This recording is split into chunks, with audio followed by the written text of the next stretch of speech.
आज की इस वीडियो में AIIMS of education second year का डीएड पेपर 7 का 1.2 यूनिट देखेंगे कि एम्स ऑफ एजुकेशन एजुकेशन का क्या एम है। तो एजुकेशन शिक्षा एक सतत आजीवन प्रक्रिया है। शिक्षा का उद्देश्य शिक्षा की प्रक्रिया को दिशा प्रदान करना। शिक्षा के विभिन्न उद्देश्य हैं, जैसे कि सामाजिक उद्देश्य, व्यवसायिक उद्देश्य, सांस्कृतिक उद्देश्य, नैतिक उद्देश्य, साथ ही आध्यात्मिक और बौद्धिक उद्देश्य। यानी शिक्षा जो है वो एक सतत आजीवन लाइफ लॉन्ग प्रोसेस है जो एक प्रक्रिया के तहत दिशा प्रदान करता है। तो आइए जानते हैं कि उसका उद्देश्य क्या है, एम क्या है। तो पहला है कैरेक्टर बिल्डिंग, यानी कि चरित्र निर्माण। चरित्र एक मानसिक गुण है और इसे शिक्षा द्वारा बहुत आसानी से बनाया जाना चाहिए। टी रेमंड का मानना है कि शिक्षा का वास्तविक अर्थ और मूल्य तब मिलता है जब इसका उद्देश्य चरित्र निर्माण में होता है। यानी कि शिक्षा का वास्तविक अर्थ तब मिलता है जब इसका उद्देश्य चरित्र निर्माण यानी कि व्यक्ति के अंदर कैरेक्टर बिल्डिंग उत्पन्न करना। उसी प्रकार बर्ट्रैंड रसेल इस बात पर जोर देते हैं कि चरित्र का निर्माण शिक्षा का मुख्य उद्देश्य है। 19वीं सदी के महान शिक्षक हर्बर्ट कहते हैं कि शिक्षा का पूरा काम नैतिकता की अवधारणा को समेटना हो सकता है। यानी शिक्षा का मूल्य उद्देश्य कहें या मुख्य उद्देश्य कह सकते हैं तो ये चरित्र निर्माण ही है। और महात्मा गांधी का क्या मानना था? तो महात्मा गांधी मानते हैं कि शिक्षा का उद्देश्य चरित्र निर्माण है। मैं साहस, शक्ति, सद्गुण, महान लक्ष्यों की प्राप्ति के लिए स्वयं को भूलने की क्षमता विकसित करने का प्रयास करूंगा। मुझे लगता है कि यदि हम व्यक्ति के चरित्र निर्माण में सफल हो जाते हैं तो समाज स्वयं ही अपना ख्याल रख लेगा। बात सही है कि अगर व्यक्ति खुद का चरित्र निर्माण कर लेगा, खुद अपना जीवन में प्रयास करेगा, अपने जीवन की जो भी क्षमता है उसको विकसित करने का प्रयास करेगा, तो समाज ऑटोमेटिकली है कि वो अपना ख्याल रख पाएगा। यानी समाज में व्यक्ति ही प्रथम आता है, व्यक्ति से ही समाज बनता है। तो समाज में व्यक्ति जब अपना खुद का ख्याल रख लेगा, खुद का काम कर लेगा, खुद को विकसित करेगा, खुद में इम्प्रूवमेंट लाएगा, तो समाज क्या है धीरे धीरे वो अपने ठीक हो जाएगा। इस पर स्वामी विवेकानंद और दयानंद सरस्वती और पूर्व के सभी अन्य दार्शनिकों ने भी शिक्षा के उद्देश्य के रूप में चरित्र के विकास पर जोर दिया है। चरित्र में अनिवार्य रूप से वे सभी बेहतरीन और महान गुण शामिल है जिन्हें शिक्षा द्वारा बेहतर ढंग से विकसित किया जा सकता है। यानी कि जो शिक्षा यानी एजुकेशन है तो वह जो है वो चरित्र निर्माण में बहुत महत्वपूर्ण योगदान रखता है। क्योंकि हर एक जो दार्शनिक थे, स्वामी विवेकानंद, दयानंद सरस्वती, उस टाइम के जितने भी दार्शनिक थे सभी ने इस चरित्र निर्माण पर बेहतर जोर दिया है। नैतिकता या नैतिक गुणों में सहिष्णुता, सच्चाई, ईमानदारी, शिष्टाचार, निष्ठा, न्याय, ईमानदारी, धीरज, साहस और धैर्य, सहानुभूति, स्वतंत्रता, आत्मनियंत्रण, अहिंसा, क्षमा, शक्ति, दृढ़ विश्वास, संयम आदि शामिल है। यानी अगर व्यक्ति के अंदर कैरेक्टर बिल्डिंग होगा, मतलब कि वह चरित्र निर्माण उसमें होगी, तो उसमें इच्छा शक्ति दृढ़ होगा, संयम होगा, अहिंसा होगा, क्षमा होगा। अगर व्यक्ति पढ़ लिख के अच्छा व्यक्ति उसका चरित्र अच्छा हो जाएगा है तो वह खुद को अहिंसा नहीं करेगा, दूसरे व्यक्ति के जो भी गलती हो उसको क्षमा कर देगा, आत्मनियंत्रण रहेगा। दूसरा है सांस्कृतिक उद्देश्य। संस्कृति को एक जटिल समग्रता के रूप में परिभाषित किया जाता है जिसमें ज्ञान, विकास, कला, नैतिकता, कानून, रीति रिवाज, परंपरा, लोक रीति रिवाज, धर्म, साहित्य तथा समाज के सदस्य के रूप में मनुष्य द्वारा अर्जित अन्य क्षमताएं और आदतें शामिल है। यानी कि सांस्कृतिक उद्देश्य का मतलब क्या है? तो संस्कृति को एक जटिल और समग्र रूप में परिभाषित किया जाता है जिसमें से बहुत सारे चीज़ आते हैं, नैतिकता, कानून, रीति रिवाज, परंपरा, लोक रीति रिवाज, धर्म, साहित्य, समाज के अलग अलग व्यक्ति जो है वो शामिल होते हैं। महात्मा गांधी ने स्थलीय पहलू की अपेक्षा सांस्कृतिक पहलू को अधिक महत्व दिया है। यानी कि स्थलीय पहलू की अपेक्षा सांस्कृतिक पहलू को महात्मा गांधी ने ज़्यादा अधिक महत्व दिया है। उन्होंने कहा था कि संस्कृति आधार है, प्राथमिक चीज़ है। यानी फर्स्ट जो है प्राइमरी जो है वो क्या है कि संस्कृति है। यह आपके आचरण और व्यक्तिगत व्यवहार के छोटे से छोटे विवरण में भी दिखाई देनी चाहिए। मतलब महात्मा गांधी का कहना है कि आपके छोटी सी छोटी जो विवरण है, आपके जो जीवन है, लाइफ है, उसमें ये नज़र दिखना चाहिए, व्यक्तिगत आचरण दिखना चाहिए। जैसे कि आप कैसे बैठते हैं, कैसे चलते हैं, कैसे कपड़े पहनते हैं, ये सब क्या है तो आपकी जो सांस्कृतिक है उद्देश्य वो दिखाई पड़ती है। आंतरिक संस्कृति आपकी वाणी में, आगंतुकों को और अतिथियों के प्रति आपके व्यवहार में तथा दूसरे के प्रति, अपने शिक्षकों और पड़ोसियों के प्रति आपके व्यवहार में प्रतिबंधित होनी चाहिए। यानी कि आपकी जो सांस्कृतिक है यानी संस्कृति है वो आपकी वाणी में झलकता है। कोई व्यक्ति अगर आ रहा है तो उसको, अतिथियों को कैसे सम्मान करना, कैसे बोलना, ये सब क्या है तो आपके व्यवहार से दूसरे लोगों को भी पता चलता है कि आपकी सांस्कृतिक यानी संस्कृति के प्रति आप कितने जुड़े हैं, आपका ध्येय क्या है। इन सारी बातों को आपको उसके कल्चरल मतलब कि सांस्कृतिक से जुड़ा हुआ है। आपका टीचर है तो उससे कैसे बात करना है, आप गांव समाज में जाते हैं तो उस समय कैसे बात करना है, ये सब क्या है तो ये आपकी संस्कृति को दर्शाता है और ये आपके व्यवहार में होनी ही चाहिए। तीसरा है आध्यात्मिक उद्देश्य, यानी कि एम्स ऑफ एजुकेशन में इसका एम क्या है तो आध्यात्मिक उद्देश्य भी है। आदर्शवादी दार्शनिकों का मानना है कि शिक्षा का उद्देश्य व्यक्ति के अध्यात्म पक्ष को विकसित करना है, यानी कि अध्यात्म जो स्पिरिचुअल है उसको विकास यानी डेवलप करना है। शिक्षा का एकमात्र उद्देश्य व्यक्ति के आध्यात्मिक क्षमताओं का अधिकतम विकास होना चाहिए। यानी कि शिक्षा का जो एकमात्र उद्देश्य है कि आध्यात्मिक क्षमताओं का अधिकतम विकास होना चाहिए। बदले में यह विकास मनुष्य की आत्मा और मन को वास्तविक शक्ति प्रदान करता है। यानी कि हमारा शरीर, अगर हमारा माइंडसेट सही से काम नहीं करेगा तो हम अपने जीवन में कुछ भी अचीवमेंट हासिल नहीं कर सकते हैं। मान लीजिए हम किसी काम को करने के लिए जा रहे हैं और हमारा मन ही उधर नहीं काम करता है, मन ही नहीं लगता है, हमारा बुद्धि उधर नहीं जा रही, तो हम कैसे विकास कर सकते हैं।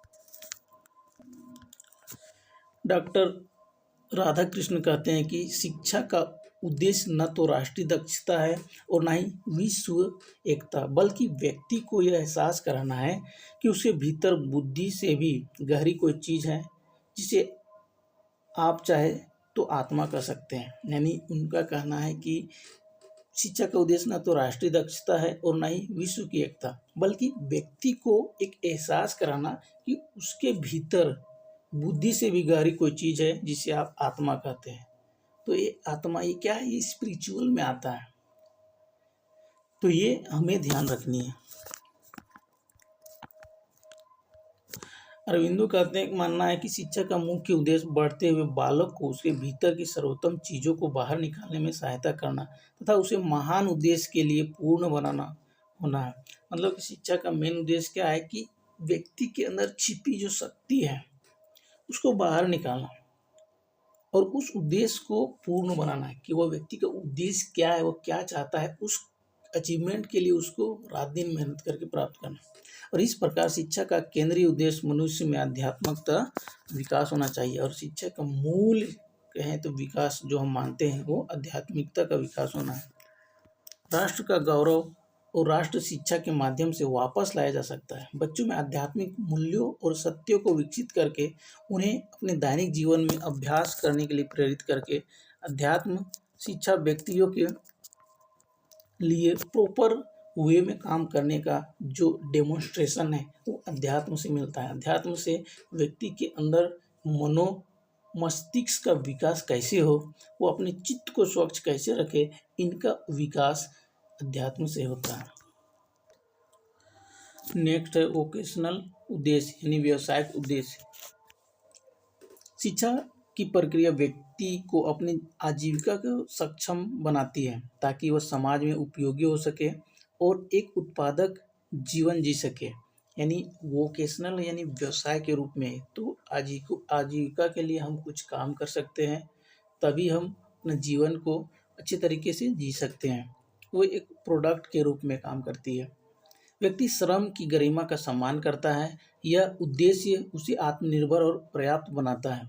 और शिक्षा और व्यवसाय के बीच की खाई को भरता है। यानी कि शिक्षा और व्यवसाय के बीच में जो खाई है उसको फिल करता है, क्योंकि आत्मनिर्भर होने के साथ ही आप अपना जीवन को बेहतर बना सकते हैं। आप पढ़ लिख कर भी अगर आपको वोकेशनल स्किल में अगर काम नहीं मिलता है तो भी बेकार है। व्यवसायिक उद्देश्य का उपयोगिता आयाम भी है।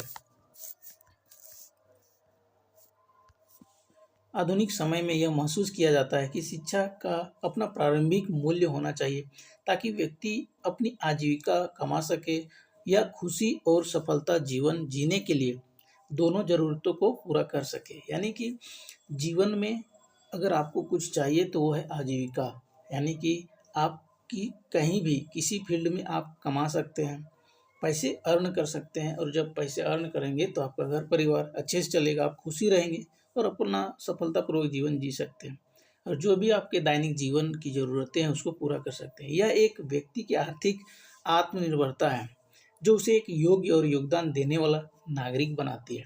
यानी आत्मनिर्भरता कहने का तात्पर्य है कि आप इंडिविजुअल मतलब इंडिपेंडेंस हो सकते हैं, कि आपको किसी के अंडर में नहीं रहना है।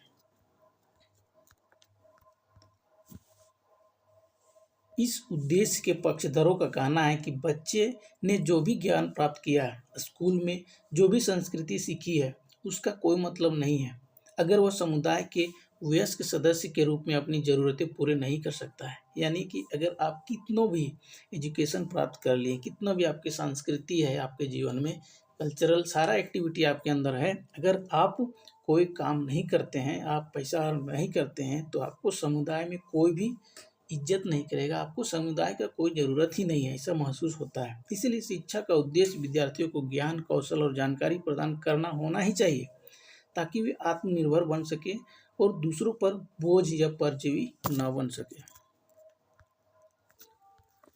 शिक्षा का aim all round development aim of education, यानी शिक्षा का सर्वांगीण विकास उद्देश्य है। सर्वांगीण विकास यानी ऑल राउंड डेवलपमेंट, इसे शिक्षा के सामंजस्यपूर्ण विकास उद्देश्य के रूप में भी जाना जाता है।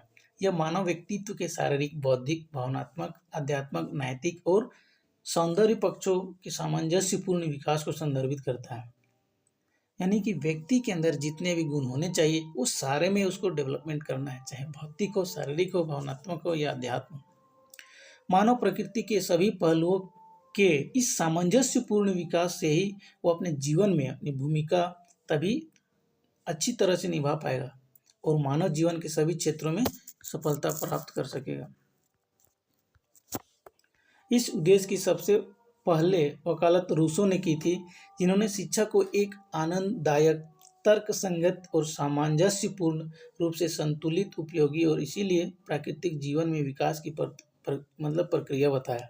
यानी कि जो रूसो है सबसे पहले वही ने इस जो ऑल ओवर डेवलपमेंट है, ऑलराउंड डेवलपमेंट की जो बात की है वो रूसो ने सबसे पहले की। उन्होंने ये तर्क संगत बताया और आनंददायी पूर्वक कि एजुकेशन का जो एम है वो मतलब सर्वांगीण विकास है। इस उद्देश्य के अन्य महत्वपूर्ण समर्थक पेस्टालोजी, रॉस और एम.के. गांधी, यानी उनका मानना है कि शिक्षा मनुष्य की जन्मजात शक्तियों का प्राकृतिक, सामंजस्यपूर्ण और प्रगतिशील विकास है। यानी कि जो शिक्षा है तो जन्मजात है और जन्मजात की शक्तियों का प्राकृतिक है, और सामंजस्यपूर्ण विकास से उनका तात्पर्य है कि मतलब सामंजस्यपूर्ण विकास का अर्थ बच्चे का बौद्धिक, धार्मिक, नैतिक और सौंदर्यपूर्ण विकास है। मतलब कि हर एक क्षेत्र में उसका विकास होनी चाहिए। ऐसा नहीं कि अगर वो भावनात्मक रूप से परिपूर्ण है तो वो बौद्धिक रूप से पिछड़ा है, ऐसा नहीं, शारीरिक रूप से पिछड़ा है, तो हर एक क्षेत्र में उसका डेवलपमेंट होनी चाहिए, ऐसा सभी ने माना है। नेक्स्ट है शिक्षा का संपूर्ण जीवंत उद्देश्य, यानी complete living aim of education. 19वीं सदी के प्रख्यात प्रकृतिवादी दार्शनिक, शिक्षा शास्त्री और जीव विज्ञानी हर्बर्ट स्पेंसर ने शिक्षा के संपूर्ण उद्देश्य की व्याख्या की। उन्होंने कहा कि शिक्षा व्यक्ति का समग्र विकास होना ही चाहिए, जिससे वह जीवन की सभी समस्याओं का सामना कर सके और उन्हें पूरे साहस और दृढ़ विश्वास के साथ हल कर सके। यानी कि वो कंप्लीट लिविंग के बारे में बताएं कि शिक्षा जो है वो व्यक्ति के अंदर समग्र विकास होनी चाहिए, हर एक क्षेत्र में विकास होना चाहिए, जिससे वह जीवन की सभी समस्या का सामना कर सके और पूरा दृढ़ और विश्वास के साथ हल निकाल सके। उन्होंने जोर देकर कहा कि शिक्षा का मुख्य कार्य व्यक्तियों को जीवन के लिए तैयार करना और जीवन की कला में सभी परिस्थितियों में, सभी दिशाओं में सही आचरण का पालन पोषण करना शामिल है। यानी कि व्यक्ति अपने जीवन में जिन जिन चीज़ों को, जिन जिन परिस्थितियों को वो झेल रहा है, उसमें सही दिशा में वह निर्णय ले सके और अपने जीवन की जो आचरण है, कैरेक्टर जो है, वो पालन पोषण कर सके। आज क्या है कि व्यक्ति सही एजुकेशन ले लेता है, सही तरह से पैसा कमा लेता है, पर वो अपने घर परिवार की जो परिस्थिति है उसको झेल नहीं पाता है। तो ये निर्णय भी लेने की जो शक्ति है वो एजुकेशन का एम कह सकते हैं। और इस संबंध में वे कहते हैं कि शिक्षा हमें यह बताती है कि शरीर के साथ कैसा व्यवहार करना है,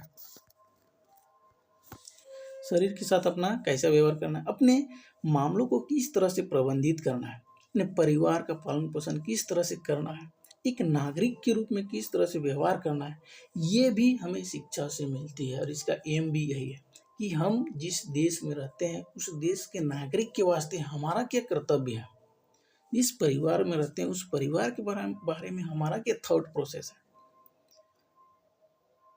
प्रकृति द्वारा प्रदान की गई खुशी के स्रोतों को किस तरह से उपयोग करना, सभी सुविधाओं का उपयोग अपने और दूसरों के लिए सबसे अधिक लाभ के लिए कैसे करना।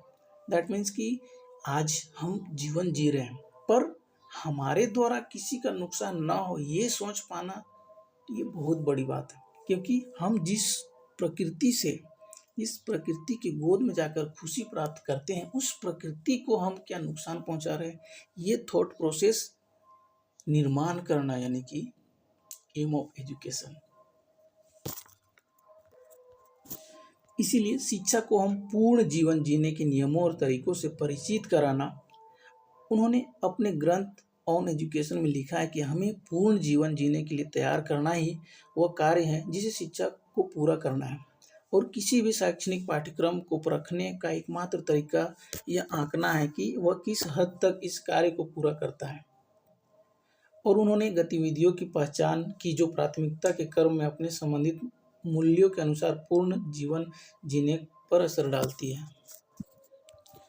इस तरह आज हमने एम्स ऑफ एजुकेशन के बारे में जानने का प्रयत्न किया कि एजुकेशन का क्या एम है और वह किस प्रकार से काम करती है। हमारा जो जीवन है उसमें एजुकेशन का क्या महत्व है, वो किस प्रकार से काम करता है, तो उसको हमने समझने का प्रयत्न किया। ऐसा ही लेटेस्ट वीडियो देखने के लिए हमारे चैनल को सब्सक्राइब जरूर करें। धन्यवाद।